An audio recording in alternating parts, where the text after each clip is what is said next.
राष्ट्रवादी पक्षाचे सरचिटणीस संजय खोडके यांची पक्षातून हकालपट्टी करण्यात आली आहे। अमरावती इथे नवनीत कौर यांना उमेदवारी देण्यास खोडके यांचा विरोध होता, त्यानंतर पक्षाने नवनीत कौर यांनाच उमेदवारी दिली। खोडके यामुळे नाराज होते। खोडके पक्षाच्या अधिकृत उमेदवाराच्या विरोधात भूमिका घेत असल्याने राष्ट्रवादीने कारवाई केली आहे। खोडके राष्ट्रवादीच्या स्थापनेपासून पक्षात कार्यरत होते। आपण पाहतोय राष्ट्रवादीच्या अनेक प्रचार सभांमध्ये अजित पवार यांनी हा स्पष्ट इशारा दिला होता। आघाडीच्या अधिकृत उमेदवाराचाच प्रचार राष्ट्रवादीच्या कार्यकर्त्यांनी करायला हवा, नाहीतर राष्ट्रवादीच्या कार्यकर्त्यांना खड्यासारखं दूर केलं जाईल असंही अजित पवार यांनी वारंवार सांगितलं होतं।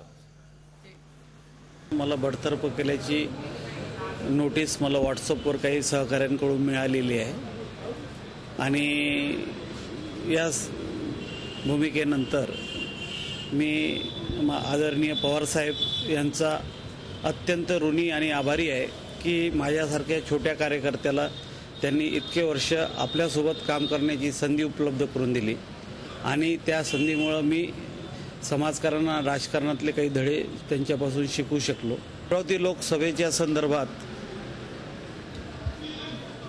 जो इथला निर्णय आहे तो मी माझ्या सर्व सहकाऱ्यांची 31ला गुढीपाडव्याच्या दिवशी सायंकाळी 5 वाजता बैठक बोलवलेली आहे आणि त्या बैठकीमध्ये सर्व सहकाऱ्यांशी चर्चा करून पुढची लोकसभेच्या संदर्भातली दिशा मी ठरवणार आहे। झी 24 तास रहा एक पाऊल पुढे।